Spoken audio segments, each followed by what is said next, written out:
this video I'm going to show you how to do a jumper solution for Huawei phones.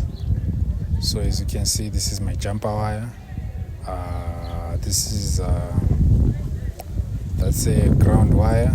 The reason why there's no speaker, there's no sound, is because of the ground. There's no ground, so I took the ground from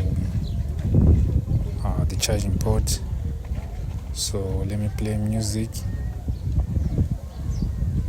so I can show you my jumper solution is working. So okay, let me grab the speaker. Here's the speaker. Nice play. So you just take ground from any section of the board where there is ground, and you connect it to the ground wire of the speaker connection. Then you can have your speaker working back again. So if you like this video, please hit the like button.